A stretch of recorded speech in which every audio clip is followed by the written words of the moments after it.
Greetings, everyone. I'm Mar. Once again, this is my opinion.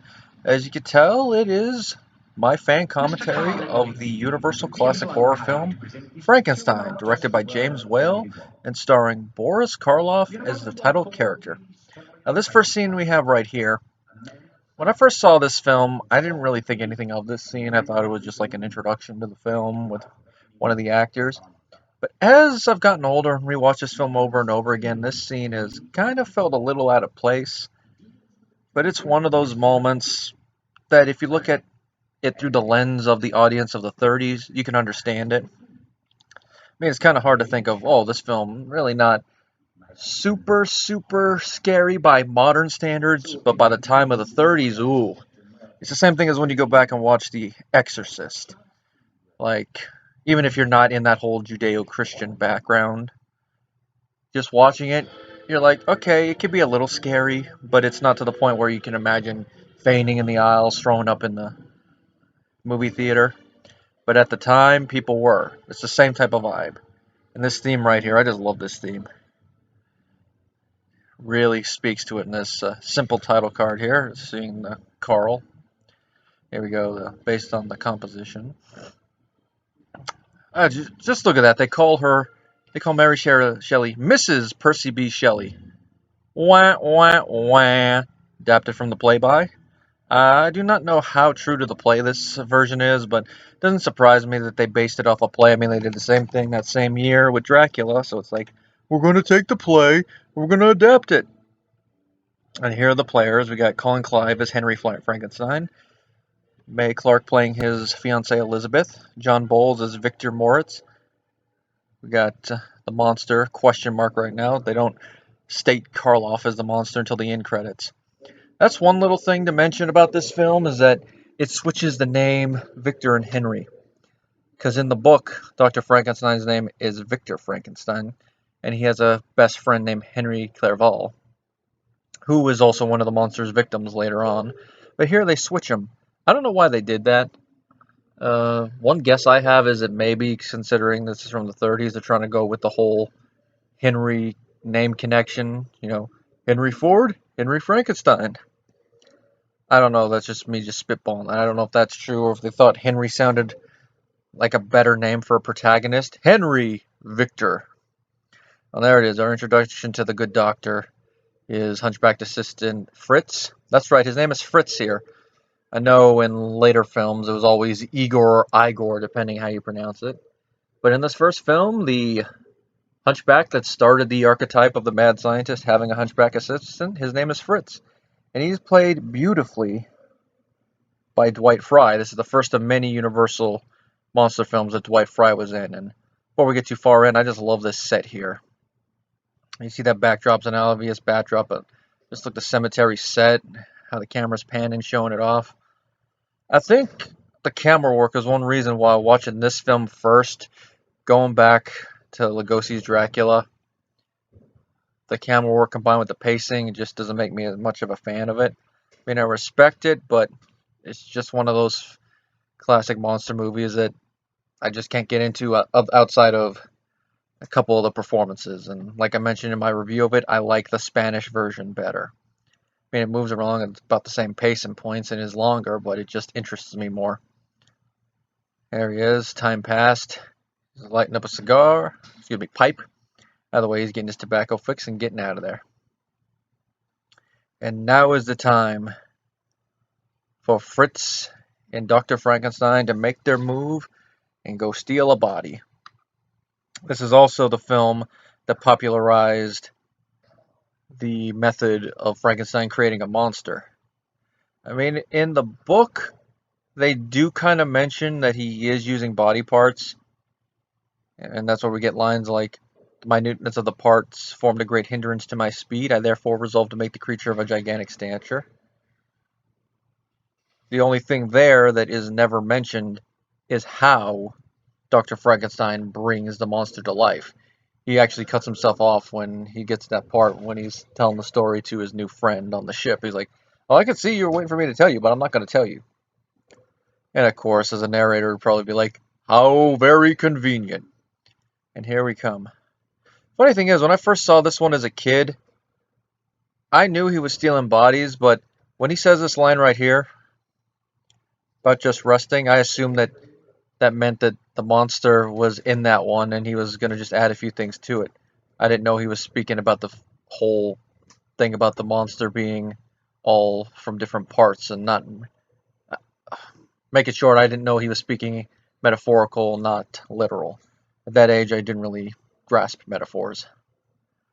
I mean, sometimes now I have trouble trying to figure out what certain metaphors inside of certain literary works are, but I can understand them more. This part right here, another thing that this film introduces to it, and that is the whole concept of the monster being brought to life and the brain affecting his behavior. The novel does deal with that a little bit, but it's more abstract, not literal.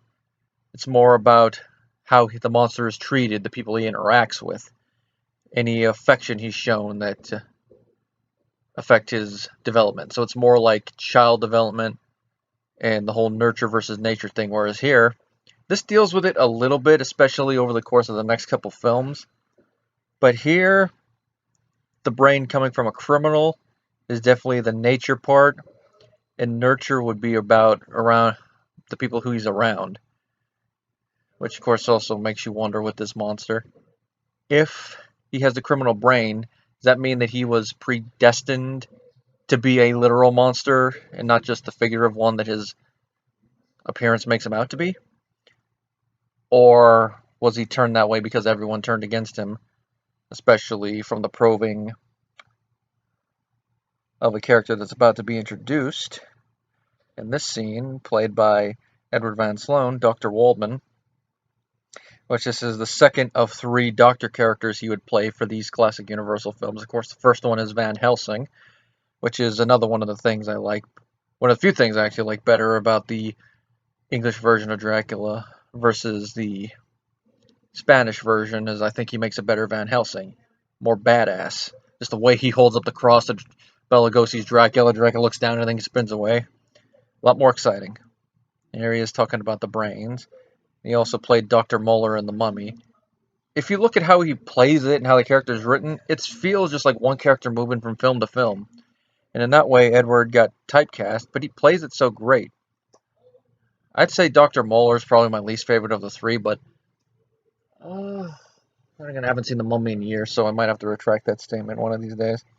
This one, since I saw this film first and I've watched this film over and over again for over almost 3 decades, I have to say this is my favorite of his three, even though Van Helsing might be the one that has a little bit more value when you look at it from a film history standpoint. And look at that, they wheel the body out once they finish it. I guess they're going to go take that to the morgue. And yet they leave the brains unattended. And even Dr. Muller leaves. Excuse me, Dr. Waldman leaves. Forgive me if I say the wrong one. I'm also recording this almost at midnight. Kind of appropriate if you think about it. The witching hour is upon us. And here we go, Fritz breaking into the classroom. One of the many scenes from this movie that was parodied in Young Frankenstein. And I haven't brought it up that much, but this movie is directed by James Whale. This, along with his other two Universal monster films, which would be the sequel to this, Bride of Frankenstein, and the film he made in between them, The Invisible Man, those would be his legacy films.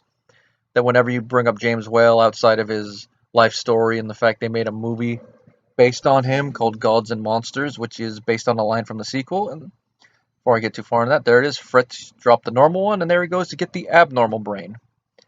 Which, as an aside, I love how they make fun of that phrase in Young Frankenstein. Abby normal. Back on with Whale. Outside of these three films, you don't really hear them talk too much about James Whale's other films. I wonder why that is. And there's a close-up of a photo of Colin Clive. It almost is, it's very similar to the photo that if you look on his IMDb page, as I am right now, it's similar to that one, just the pose is a bit different. The lighting is more or less the same. And here we're introduced to both Elizabeth and Victor. You see, he has really been ignoring Elizabeth here, even though they're supposed to be married pretty soon, because he's so enthralled with his work, which is another thing taken from the novel. I mean, once he really gets into the midst of his work, Frankenstein ignores his health, ignores everyone, and it eventually leads to his sickness after it brings a monster to life. Which, of course, if you think about it in one way, they could have gone the whole thing that maybe he created the monster in his head. And just reading some of that, you're like, Frankenstein is clinically insane. Well, if you look at it, other than the fact he's trying to create life, based on some of his wording, it sounds like he'd be one of those people going, "It's a conspiracy. They all want to get me, especially you." Told me of his experiments. Oh, since I did bring up Dracula before, at one point, Bela Lugosi was in talks to play the monster in this movie. And even though he did eventually play the monster later on in Frankenstein Meets the Wolfman, which, whenever anyone imitates Frankenstein, they usually have their arms outstretched. So they're usually imitating Lugosi's walk, which is kind of funny considering that they imitate that walk without realizing the context behind it, because in that film, the monster's blind. But getting back on point, Lugosi, there's a couple different stories about why Lugosi wasn't cast. Some say Lugosi turned down the role, that he thought it was beneath him after playing such an elegant, aristocratic character in Dracula to go from that, a character that had lots of dialogue, and even in the scenes where he was silent, just that gaze with the lighting, you feel his monstrous presence behind that, to playing a monster here that also would have had a stare, but would have had no dialogue other than grunting. It would have been a step down, although I think Lugosi could have made it work. I mean, if his later appearance of the monster is kind of a caricature, but the monster's blind there, so you can kind of forgive it. The other one is that it was James Whale that made the decision that he didn't want to work with Lugosi, and that when he met Boris Karloff in the commissary, he was so enthralled with him in his head that he's like, I got to get him in the monster. And of course, rest is history. Karloff just has the perfect face for makeup work when you look at it, in the way that Jack Pierce was able to place that makeup onto his face. It's like Karloff is the perfect canvas in that regard. And of course, taking out his bridge to give the monster that sunken look, which when we get there.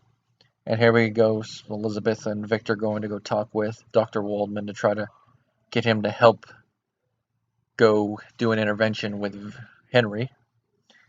And here he is talking about what he knows of Henry's experiments.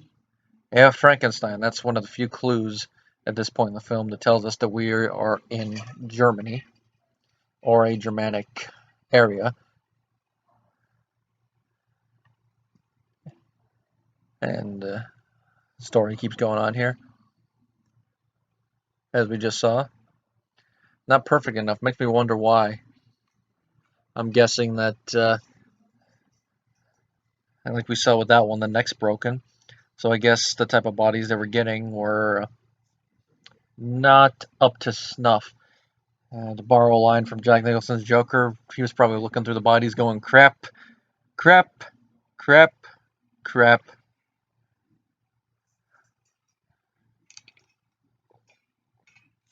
And that's probably the other reason why he didn't think they were up to snuff, because he wanted human ones. And of course, unlike his Hammer counterpart from later films, he doesn't start committing first-degree murder in order to get his body parts. He just steals from graves. Which, of course, you steal from enough graves, you'll still end up in prison for the same amount of time. But I don't think at this point Dr. Frankenstein's worrying, because he's being very clandestine about it.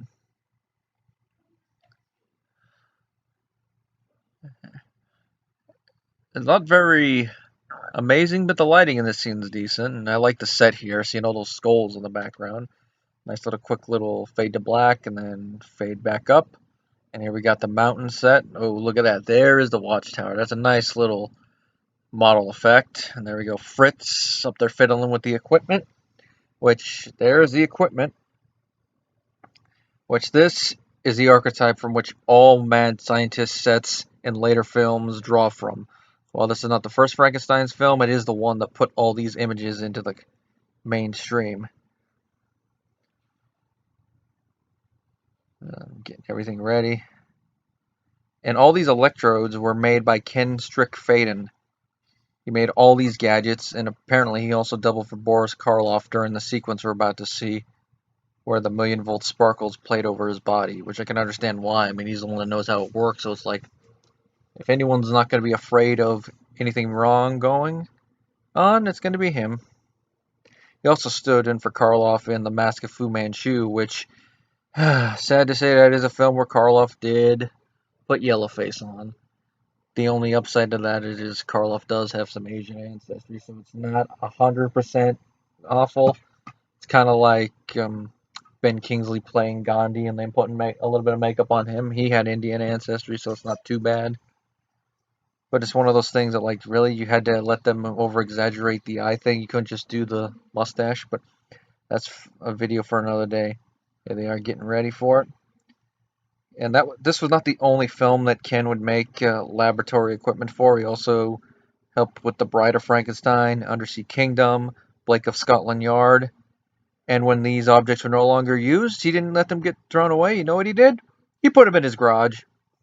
Makes me wonder how it must have looked going out into his garage and how big his garage must have been.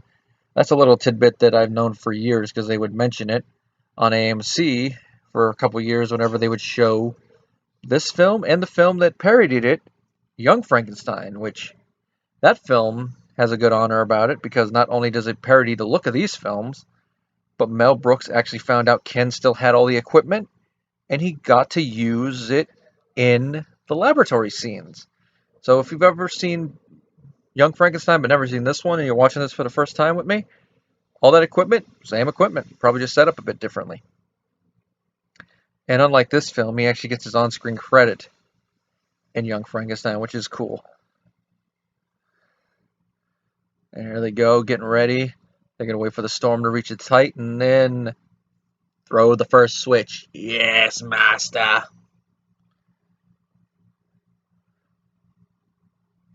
Uh-oh, and then someone's knocking. But can they come in? Of course, this is the most important part. The good doctor could not have anybody interfere with his work. In which one of the scenes that the censors objected to when the Hays Code went into effect a couple years after this film was shown, and it was in one of his re-releases, is coming up, and it's going to be one of the more famous lines from this film.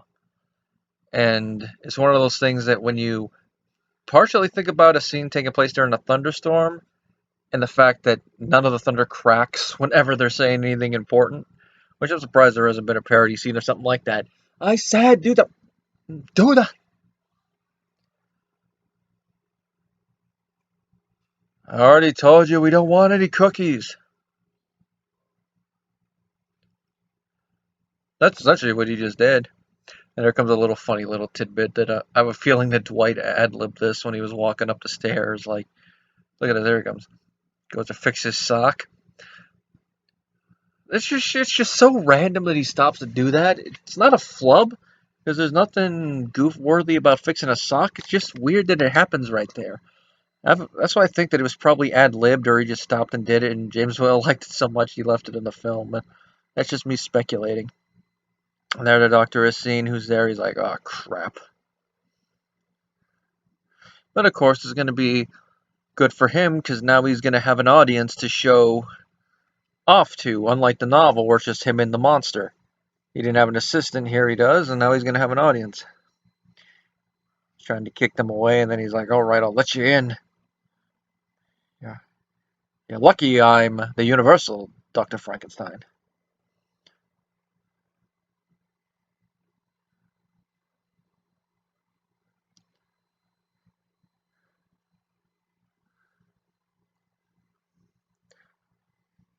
You can see a little bit in how he's talking to her that he does love Elizabeth and he wants to be with her, but he wants to conduct experiments safety, and he doesn't want her there in case something goes wrong. Or at least that's how I interpret it. Uh-oh. He just pushed the sanity button. He shouldn't have done that. I love the look in Colin Clive's eyes right now. He's looking at him like, oh, crazy, am I?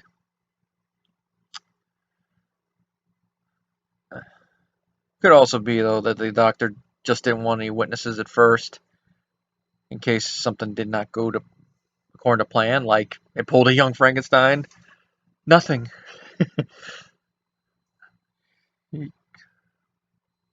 But more likely it's just that he doesn't want anybody around to interfere. And that safety protocol is just an added bonus. And here he is, bringing them all in. They're crossing the threshold. If the police were going to try to bust in, they would technically now be accessories after the fact. And there he is, locking the door behind him. Smart! Oh, Herr Doctor.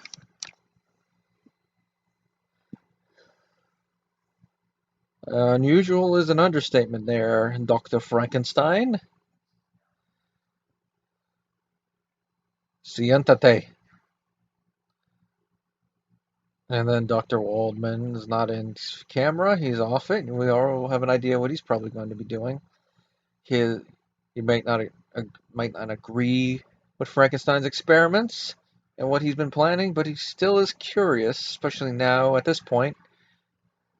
And there he is over there, looking to see what's over there.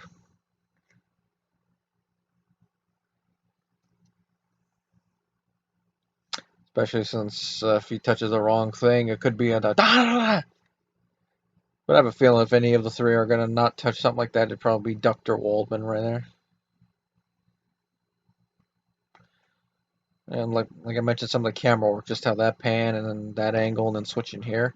The editing is also good here. I mean, the editing was good in the Dracula, but I like it better here. Here they're doing some techno babble right here.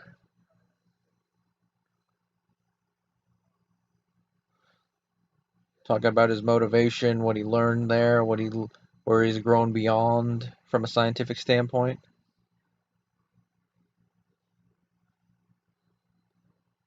The God Ray, essentially.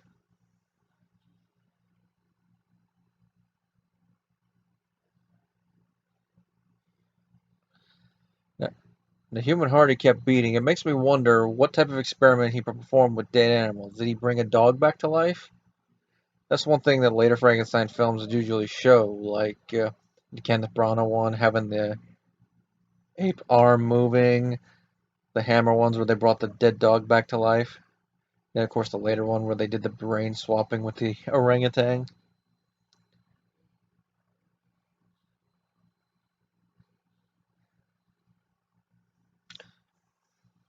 There he is, admitting to his grave robbing.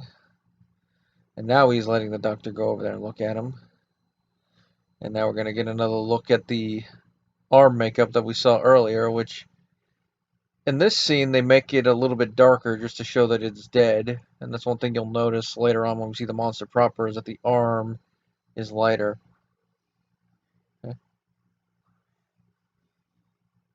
What he's crazy right here, Colin, is a little theatrical, but given how excited his character is supposed to be in this scene, it fits.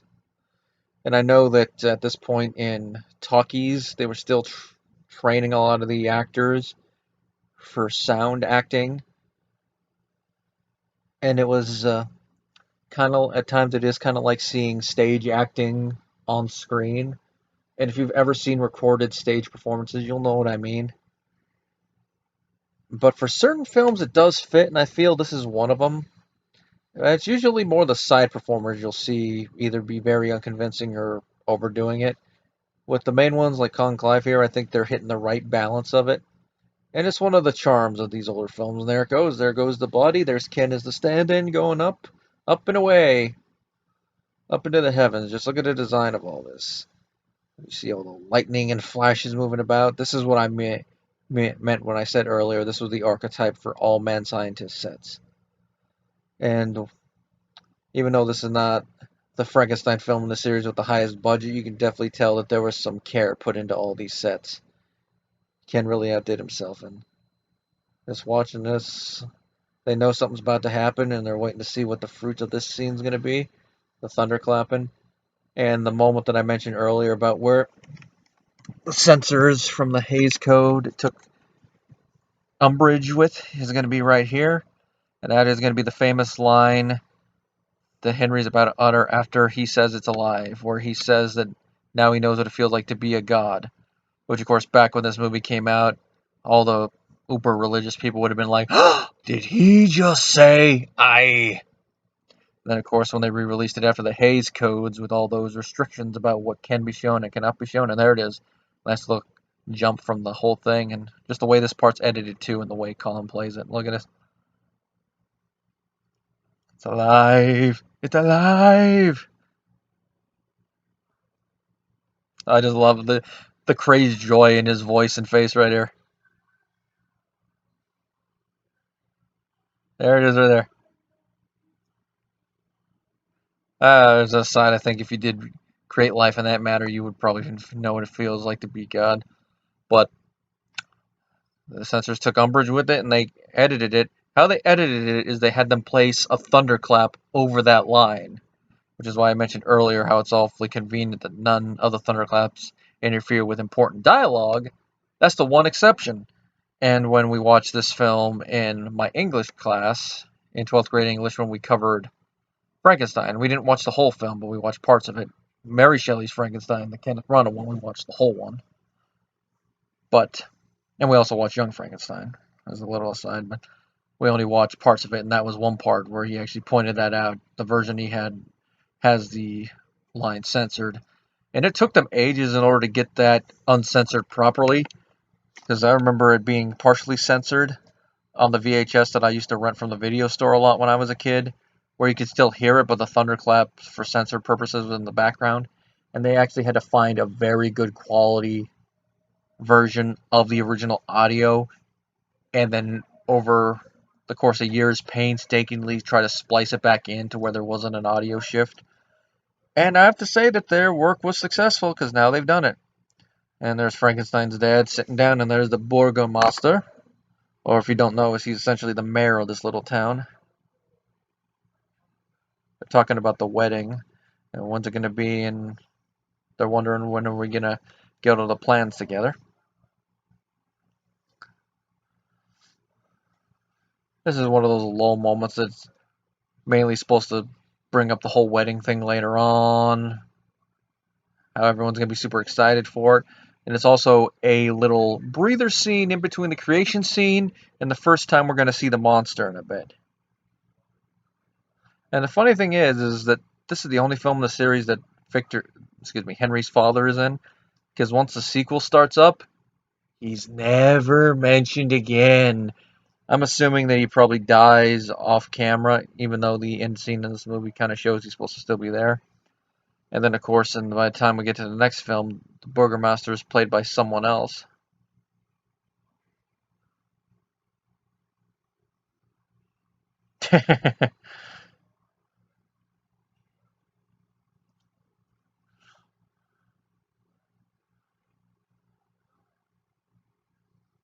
And here the dad's going to be going, I'm going to go get my son. And another little interesting thing about that It's Alive quote is it was voted as the 49th movie quote by the American Film Institute out of 100. So it's in the top 50. And if you look at it from a historical standpoint, you can see why it's in that one. And with all the famous lines that came after, you could see why it made the list, but why it was that far down. And there's Dr. Walden pacing back and forth, a little worried.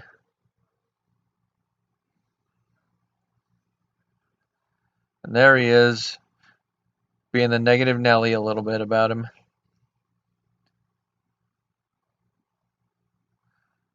Having different philosophies about what to do with the monster and generation crash.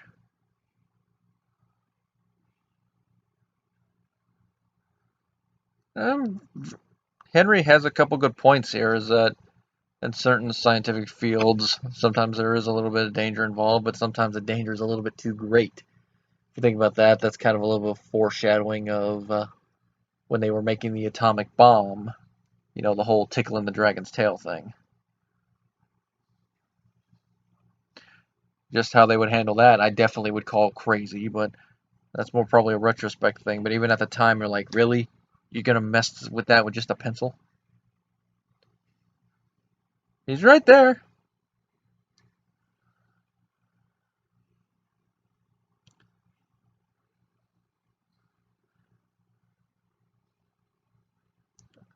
Now, this little tidbit that he's about to tell him, I just love how Henry's about to react to it.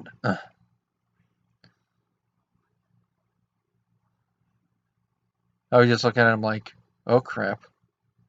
Like he's like, oh no, that I didn't know. But then he plays it off a little bit.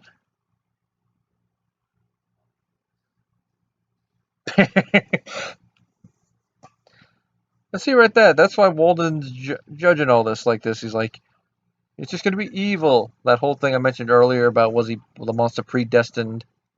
There's another good line. And he's kind of accurate when you look at this film without the coda. But the whole predestination thing about the monster, whether he's predestined to be that way or if it's because of everyone around him. But with Walden mentioning that fact about the brain, how long did he know that brain was stolen for before he brought it up just now? Did he know the brain was stolen before Elizabeth and Victor went to go see him, or had he just found out it was stolen and then decided to keep it a secret and only like briefly report it before then? And then when he just found out that tadpole, he's like, no wonder. It looks like my whole thing about it is correct. Did he assume that the brain was probably stolen by Victor and Igor? And here we go, the first appearance of the monster. Here comes the doors open, monster with their back to them. First time we're going to see Boris Karloff, and the thing I mentioned about his face being sunken in a little bit. As he turns and it does all these cuts, you'll see what I mean. There he is. I just love the lighting. Love the little makeup how they have around the eyes, where it kind of looks like he has those dead eyes. And here he comes in.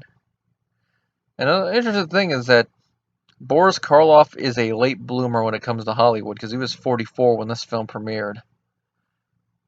And even though he's mostly under makeup, he doesn't really look that old when you look at some of the other films he made around the same time. But he made a lot of good films at the height of his Hollywood career, from this film up until around the time he made The Body Snatcher, I think. Because I think after that is where his career started to go down, even though he had a lot of big films, but none as big. I think the last major thing he probably did that people would remember from a mainstream standpoint was the narration for How the Grinch Stole Christmas. Here it comes. They're going to show him the light for the first time. And since right now his brain, even though it is an adult brain, is functioning like that of a child since he was just kind of born, just him seeing light for the first time, this isn't a reaction you would expect. Where he's like, what's that? Probably can see the sun a little bit. He's looking up at it. I just love the way that Karloff is selling this right here. Like he's looking up there, right here, and then look what he's going to do right here.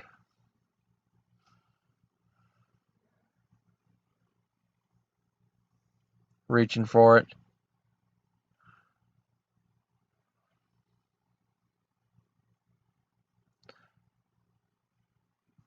Oh yeah, never mind.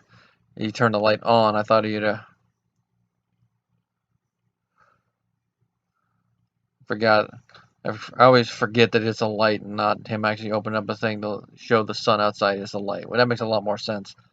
But then again, look at that. He's showing some disobedience. Like, you took away my light? Why should I sit down?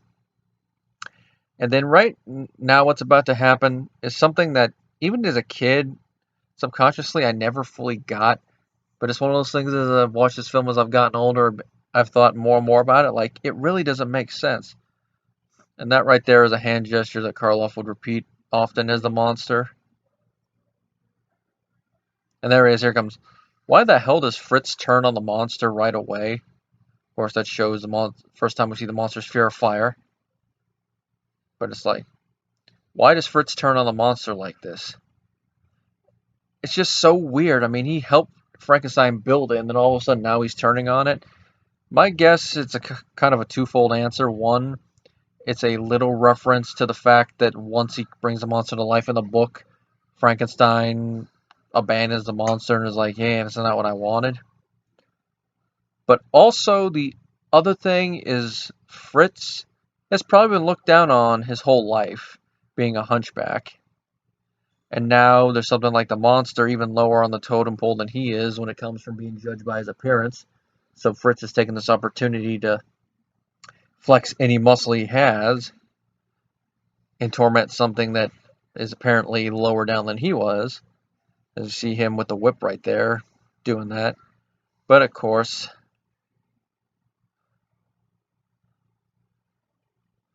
as we're about to see in another scene, that's going to be his downfall.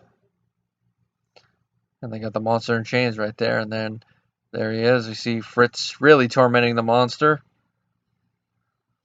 and the monster groaning, "Get that fire away from me! Fire, no good!"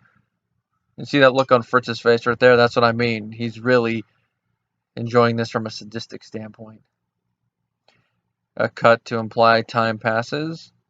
We're going to see, and there we hear Fritz screaming. We hear Walden and I'm sorry I said Victor so many times, but I'm just so used to calling him by his book name. We hear Henry look up. We hear more screaming, and they run downstairs to where they're having the monster. And then look what we're going to see.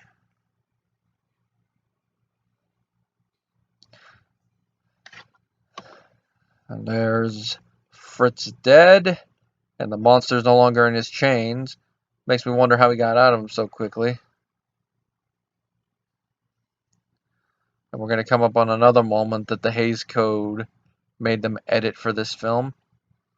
Now, in addition to watching this film when I was a little kid, I just love the look on the monster's face right there where he's trying to get out. But is that years ago they would always make these books that were in orange. I forget exactly what the name of the book series was, but they would cover a specific monster and all the mainstream major films they were in. And there was one for King Kong that I used to look through. There was one for The Mummy. There was one for Frankenstein. In my elementary school library had all of them. I don't know if they still have them or if they got rid of them years ago. But I remember always checking them out because it was one way to the child me to research films regarding my love of all things monster back then. Obviously, they're not going to have ones on some of the bigger R-rated ones, but being able to read and find out about what order some of these films came in, some info about the individual films. Some ones they would just gloss over, other ones they talk about it much. Like the King Kong one did mention the whole double ending myth. And there we see Dr. Waldman with the needle. And this shot that's going to happen right here when they're about to tussle with him when he comes out. I think he already suspects an ambush. Come with me. This way. This moment we're about to see right here where Waldman goes right there. That shot of the needle, they forced that to be cut out. Because they're like, nope, we can't show that. We can't show that too much. Can't really show the monster. And now, without that shot in there, it makes it look like the monster collapses for no reason. Although, just looking at the scenes right there, you can still imply that Waldman got him, but you didn't see the close-up of it. And it also makes you wonder throughout that last part, like, did he get him? And then right there, the way that Karloff plays him right there. Like, oh, I'm going to go sleepy now. Like a child that's been given NyQuil.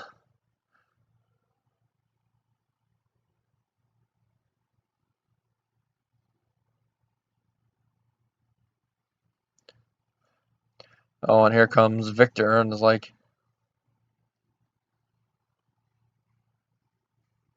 and they gotta get the monster out of there before the dad sees it. Part of me still wonders how Frankenstein's dad would have reacted. So this is what you've been doing up here, eh? You've been building monsters? Probably would have overreacted. Maybe pulled a Tywin Lannister. You're no son of mine. And little interesting thing, those shoes that the monster wears, those are hot asphalt boots. They were used by men who had to work with hot asphalt on roads, and the soles are specifically designed to resist heat. For this, of course, they also give Karloff added height, and they're a little ungainly to walk in if you watch how the monster moves throughout this film. But of course, it adds a little bit to it. Not really much to talk about in this scene, other than it's about to segue from Henry being there to Henry being at home with his family. Yeah, I just love, even though he's a minor character, I love how cynical the dad can be at times. Like right there, it's like, you gonna burn it down here?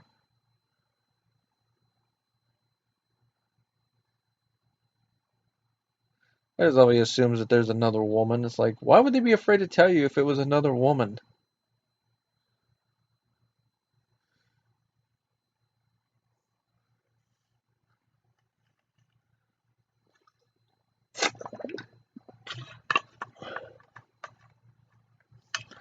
Perhaps the doctor could tell us.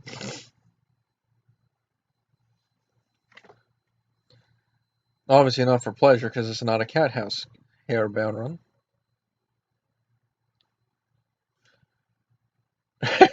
How the deuce. I forgot about that one.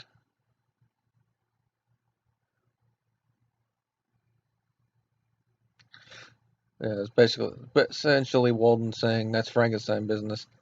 And then Henry, he's up there, and with everything that's gone on, Fritz being killed, the monster turning on them, having to do that, he collapses. Another little reference to what happens in the book, where all the mental stress and fatigue of his work causes him to collapse.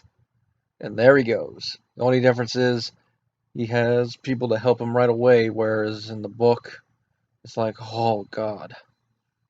He does get nursed back to health eventually, though, but it's not like that, where right when he falls, they're right there. Unless there's like an AU version of it where the monster nurses him back to health. Oh, that would be interesting. The monster can't even talk. The moment he steps out the door, people start beating him. That's because he looks different. Yep, giving him a shot. Oh, he collapsed. There's some medical advice. He collapsed. Give him a shot of brandy.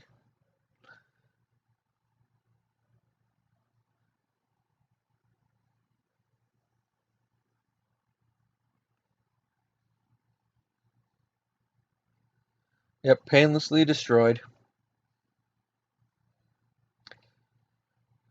And Henry, now I guess Henry's seen the consequences of his actions. That now he knows how to create life, but he has to be very careful with that knowledge, and the type of life he brought was probably dangerous. But some of the questions I asked earlier I still beg, like, was the monster predestined to do this, or was it how they started treating it? I'd say a little bit is probably what Fritz was doing, and then everyone else having to react around it. And there he is, Waldman making his notes.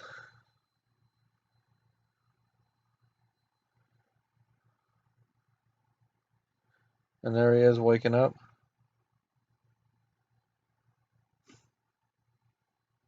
And now the monster's going to commit its second murder. Actually, I would say the thing with Fritz was probably more self-defense. This one, though, kind of a little bit self-defense, but it's more clear-cut a murder. Preserving his life, but he could have just knocked him out and then ran, but nope, he's going to go straight to kill him. And just like there, going to check, listen to his heart, monster fully wakes up, knows who's there, and then watch his hand when he realizes who's there. It slowly goes up. And there he goes, he's got him. That's the thing you notice about a lot of monsters in these Universal films. A lot of them love choking. Monster loves choking. The Mummy, especially Karis, loves choking. The Wolfman loves choking for some reason. I mean, you can't show us. Well, for the most part, you can't show stabbings like you could in later films, even though there is an impaling in the Mummy. Can't really show something being ripped apart. So choking would be the next best thing. Although with some of them, there are other ones like Dracula does throw Renfield down the stairs, and what we see later on in this film, the monster just throw Henry off of the burning windmill. There's Henry and Elizabeth with their doggos. Hashtag good doggos.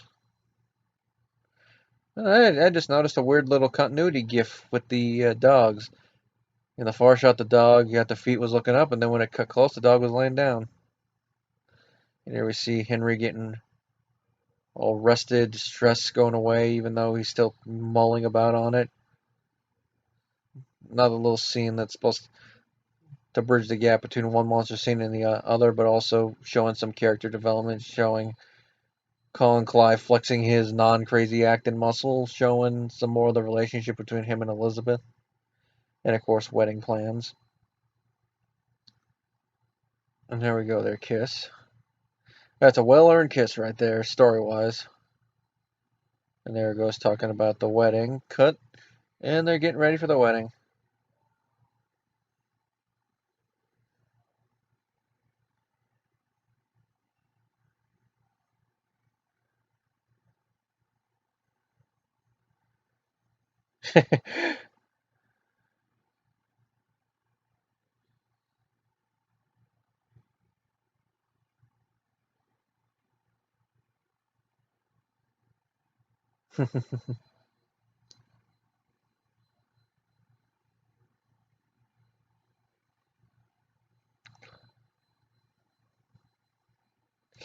Oh yeah, it's a wedding. Someone's got to get drunk.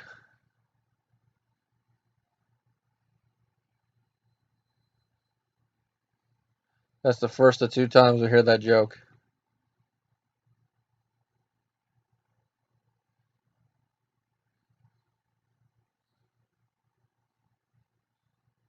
The House of Frankenstein. I just love right there. You can tell that he's having a little fun, but he's also feeling like I don't really deserve all this attention. He's probably still mulling about the experiments there. So nice little acting moment there. Nice little.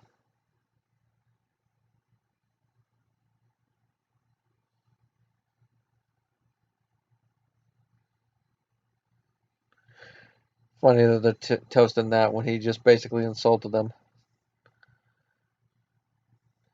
Kind of. But it's still. Well, at least it's free. But that's about on Frankenstein and his personality. Another little good set, and there we go. See the village. It's also a nice set. We see everyone out in their traditional German lederhosen attire, get ready to celebrate and get plastered. See, even the Baron knows what's up. First they'll drink, then they'll fight.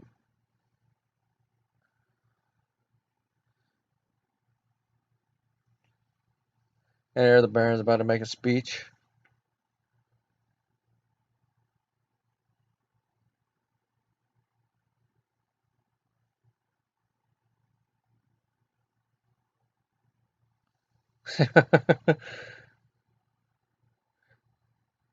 And there they are, mulling about, getting all excited for the wedding.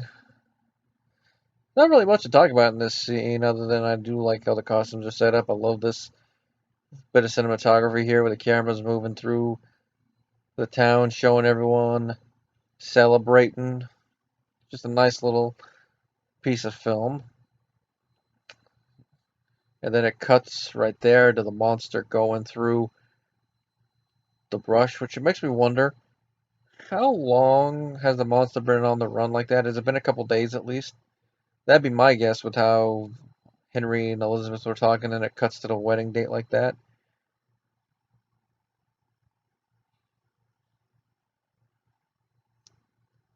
And there's the little girl, which this is another one of the famous scenes in the movie. And the fun thing about this is that the actress that plays the little girl right here, Marilyn Harris, she actually drove to the set with Boris Karloff when he was in full monster makeup.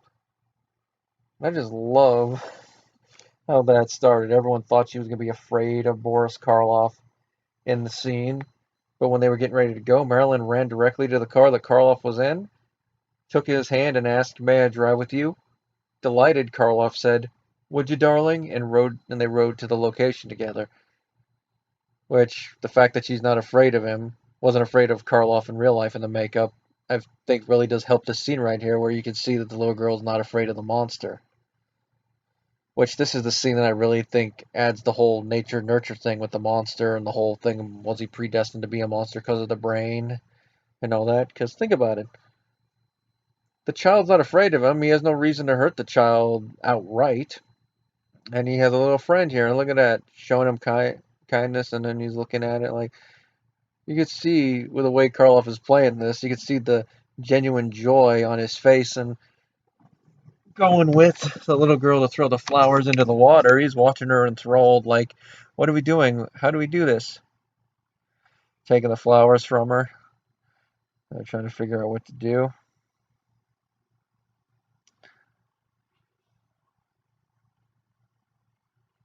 And there she goes. She throws them in. This is going to be one of those scenes that they also edited. I've heard a couple different stories about how exactly it was edited because I've always seen the version of the film with it in it, so I can't really comment on it from that regard. But from what I understand, they either cut it right before they started throwing the flowers in, or they cut it before this. And there she goes, picking her up and tossing her in. The sad thing about this is that this shows that he doesn't fully have a grasp on certain things yet. Because you could tell from how he's running right there, he did not mean that to happen. He thought that she was going to float just like the flowers. He didn't mean to kill her. And that's one of the moments that's also parodied in Young Frankenstein. But that one, it's parodied in with comedic suspense because you're like, oh no, they're not. Are they going to do what I think they're going to do? But then you see that that's one thing they're skipping with the parody. But you really feel for the monster right there. He made a friend and then he killed her by accident. And Marilyn Harris, funny story regarding that is that after she'd already done several takes of the drowning scene, which weren't turning out quite right, she was wet and tired. She agreed to do one last take for James Whale, and he promised her anything. In return, she asked for a dozen hard-boiled eggs, which were her favorite snack. And when she did it and got the shot, he gave her 2 dozen. And apparently on the DVD commentary, they mentioned that I guess Harris wasn't the best swimmer. And she'd only had a couple lessons beforehand, but had never dived under. Which might explain why it took so long to do a drowning one, but it also could be that whole self-preservation thing, even though you're supposed to be acting like you're drowning. Even your mind is going to be racing in a couple directions, act, but also act in a way to where you don't actually end up drowning. And here we see Henry talking with Elizabeth before the wedding. All the bridesmaids looking at him weirdly. Probably be that whole superstition thing.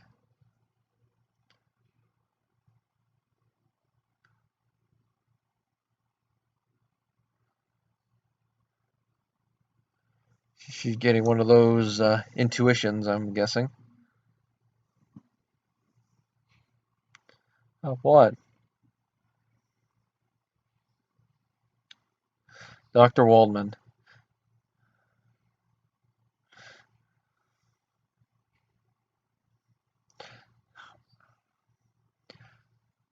Here's something interesting that May Clark had to say about Colin Clive, since it's a scene involving both of them.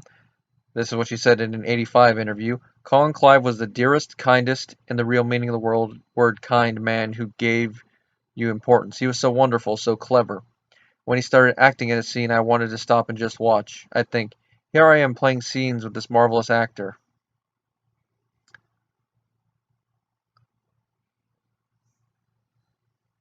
And I think that's also why May is pretty good in this film with the scenes she shares with Colin, is that she's working off him.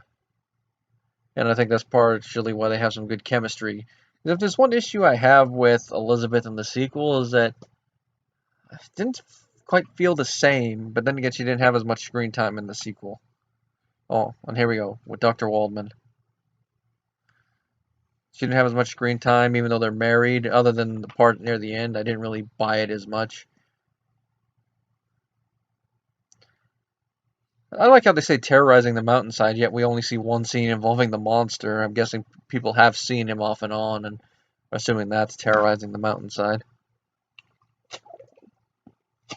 It could be also, though, that there was all the scenes they were going to do, but decided to cut for some reason.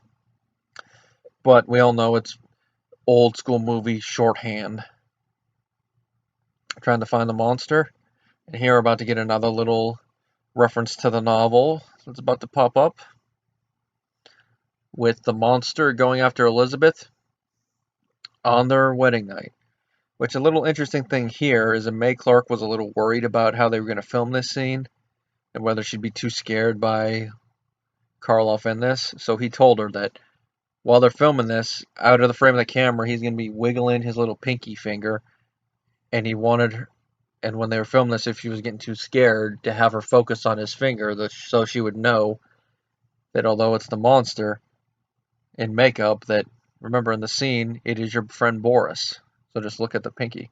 And I'm guessing that mainly was working for the close-ups or scenes like that. You see right there, you don't see his hand. So for that type of moment, I can imagine his pinky fingers moving. For that one, probably not as much. And I do like the way that Karloff growls in that close-up. It's almost like a I don't know if seductive is the right word to use, but it's almost like a "hey baby" type growl. I am the monster. And I wonder if that growl is what inspired them to go with the monster Elizabeth shipping in Young Frankenstein. Kind of seems like they would base that on that, and plus a little twist on him going after Elizabeth, you would say, if she is. Oh, and there's the dad having found his daughter, bringing her into town. Just look at the look on his face. That's the look of a father who had everything when the sun came up, and then when he came home after doing a little bit of work, he found his world has shattered. And I gotta look up the actor's name who plays the dad in here real quick. Like,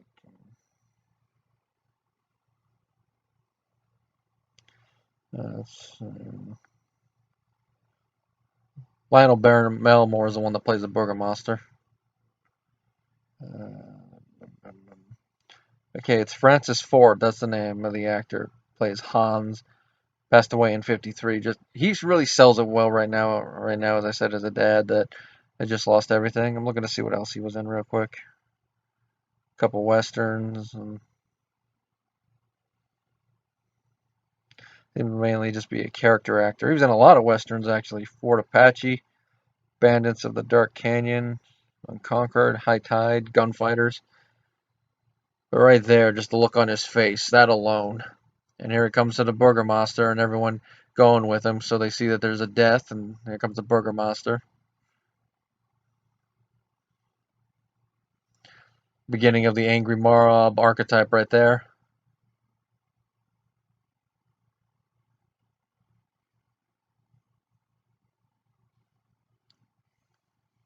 Now that part right there makes me wonder, why does he assume she was murdered? That was one thing that I always wonder, is like, how did he automatically know she was murdered? And technically, if we're going to get down to it with a criminal thing, and if it would be involuntary manslaughter, not murder, but considering how the monster's been running amok and how they're and everything with it, they're going to automatically jump to that. And considering that Victor was just telling Henry about the monster terrorizing the countryside and him trying to go at Elizabeth, they're probably going to put two and two together and say he probably did this to little Maria, even though we just saw that it was an accident. And now, like I said, that was the beginning of the Angry Mob archetype. We're about to see the true beginning of the Angry Mob archetype. And this little part right here with Henry saying, "With I made it with these hands, with them I'll destroy them," reference to the ending of the book where Dr. Frankenstein starts chasing a monster to the end of the earth and they end up in the Arctic. Here they don't go quite that far, but they go up into the mountains to find him.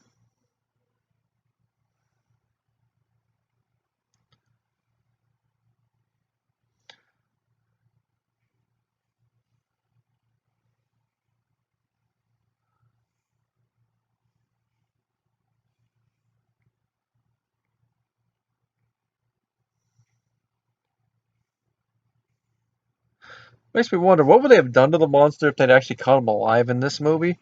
In the sequel, we see that they chain him up, but then the monster still breaks free. Would they have tried to kill him? Would they have lynched him or something? The Angry Mob. This is probably the sanest we actually see one of these angry mobs in these movies, where they actually have a set goal to go find him. But like I said at the beginning of the archetype, and look, they even got the hounds with them. And pretty soon we're about to see release the hounds. All the women folk and children going to the side watching. It's another little beginning of that archetype. You could put some of the angry villager music from Beauty and the Beast over this. If you think about it, it kind of would fit. I mean, they are looking for something that would kind of be a beast, kind of. They won't rest till he's good and deceased. Sally forth, tally ho, grab your swords, grab your bows. But instead of Frenchmen, we got a bunch of Germans, which probably a little bit worse. Just put some Rammstein music over this. Mann gegen Mann. See, there they go. There go the hounds. Nice little cut there. Looking for the monster. A lot of extras in here, and here's where the group is going to separate.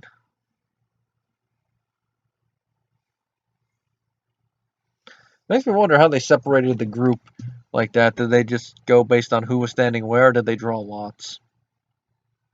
It's like it makes you wonder, how do you decide how to split up an angry mob? Look at that. That is a little funny. Some of them in boats, and they got the torches with them. Oh, his torch is almost going out. I never noticed that before. Sometimes when we rewatch these movies, some of the little things you notice like that. Of course, one thing that's kind of sad is Frankenstein does get separated from his group. It's like, really? You guys are going to get separated from him? Release the hounds! I'm surprised they didn't give him German shepherds. You would think that, I mean, they're in Germany, you would think they would give him German shepherds. But that might be a little bit too on the nose. Nice little mountain set here.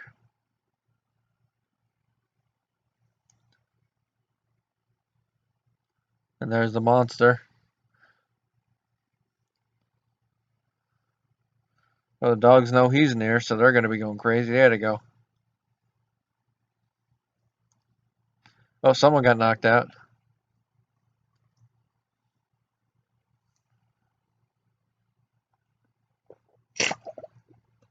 Ah.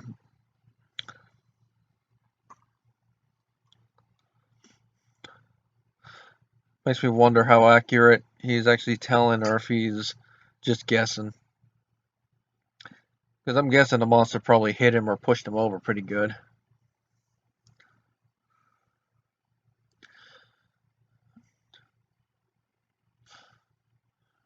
We're in the final stretch right here. Either going that way, and there he goes. There's Frankenstein separated from his party. And soon we're going to get the showdown. Creation versus creator. Frankenstein versus the monster that he created with his own two hands.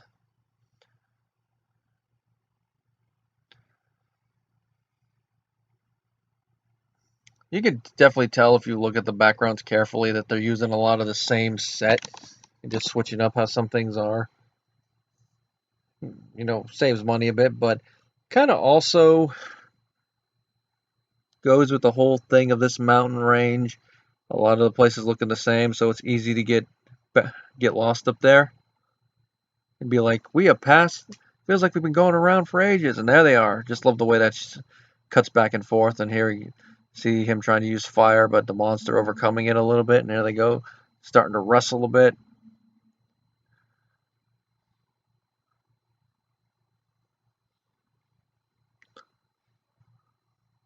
There comes the rest of the mob. I think he's trying to choke him. Then look at this right here. Something I also never noticed as a kid is that Colin actually falls on the fire there.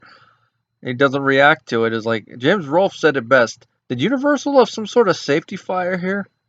And there he is. The monsters knocked him out. It makes me wonder why he decided to take his creator with him. Is he just not want to leave him there, want to finish him off later at his leisure, or is it some weird little mental connection he's making with him that he knows Henry is his creator, and even though he doesn't know the word, probably has that vague little mental feeling that, oh, there it was, release the hounds. That vague little mental feeling that this is his father and that he should not just leave him there. It's weird.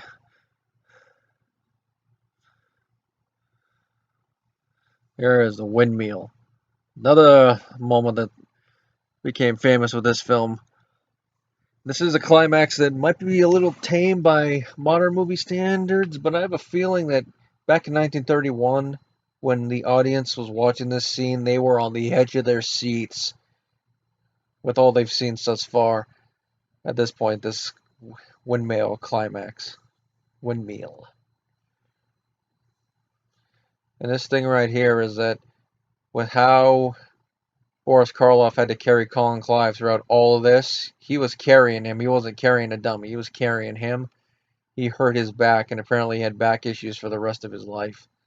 Now, IMDb has pointed out that apparently Wales partially made him do so many takes of it because he was jealous over the attention that Karloff was getting on the set.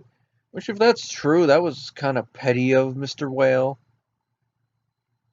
But I can kind of see why he would get jealous, considering that this was Karloff's big break film once it came out, and before that he was an unknown background character actor. I mean, he had He had a role in Scarface, for instance, the original one, and Whale was known in Hollywood at this point. But I think it's, I don't know if I really fully buy the whole jealousy thing, but then again, I don't really know that much about Whale as a person, so it could have happened. And here we go, the climax. Trying to get the doctor again, and then now villagers all shouting. And then here, any moment now, we're about to see what's going to happen to the good doctor. He's trying to escape from his creation so they can set the windmill on fire. And then look, he's got him over. He tosses him over, and ooh, that's gotta hurt. And that, of course, you can tell is an obvious dummy, but it works for it. It shows that he got ragdolled. And with how he landed there to down is why I think the last part of this film is really tacked on. And I'm glad that they kind of ignored a little bit for the sequel. See, they're going to take him home. That kind of hints that he might have survived, but it's ambiguous. It's like he could be unconscious, he could be dead, and they're just taking him there for respect. And there they go to go burn the windmill and the monster. I just love the way Karloff sells this as the fire spreads throughout the windmill. Before he runs back in. Yeah, fire, yeah, fire. Look at him right there. He's like, no, no fire. Fire, no good. There he is. He's all panicking, like, no, don't burn me. Then he's going to run back inside. Right there, just that thing right there where how he's hitting him. I find that a little funny, actually, how he does that, but I like the way he sells it. There he is. He's panicking, trying to figure out where to go now, but how fast the fire's spreading. Not really much that the monster can do, unless he wants to try to jump down and try to run through the villagers. And he's panicking. There it goes. He's hit by a beam, and then pretty soon the windmill is going to collapse, and the monster will be destroyed, seemingly, but will reappear at the beginning of the sequel. And you can definitely tell he's lived through a fire by that point. There goes, there's the burning windmill. I believe we see it collapse. No, we don't. And here comes the part I feel is tacked on. We see the servants coming to bring wine to Henry, which I know that this was added later on, but how far after most of the rest of the film was filmed, I do not know. I like to assume at least near the end of production, because when you open the door and you see Henry there, that's not Colin Clive. If you actually look carefully, even though the head is kind of out of focus, if you look carefully enough at it, you can definitely tell that's not Colin Clive. That's why I think they're keeping him out of focus in the background. But his dad's there, so I'm guessing they at least were able to call some of the actors back. Or they filmed it when at least he was still there, the maids were still there, but Colin was busy with something.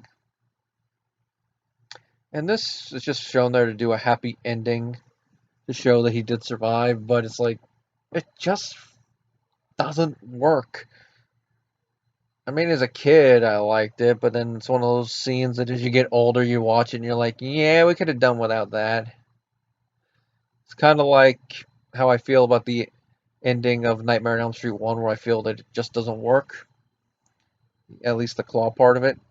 Even though I know it's iconic for a reason, but it's like, yeah. And there we go. Let's get through a good cast is worth repeating. I love it when the Universal films do that. And there we see the monster, Boris Karloff's name shown. But just having that ambiguity and then ending the film on the end with the windmill burning, that would have been a good way to end this before going to the credits. But nope, they had to do that. That's what I'm saying. I'm glad they kind of ignore that a little bit with the sequel.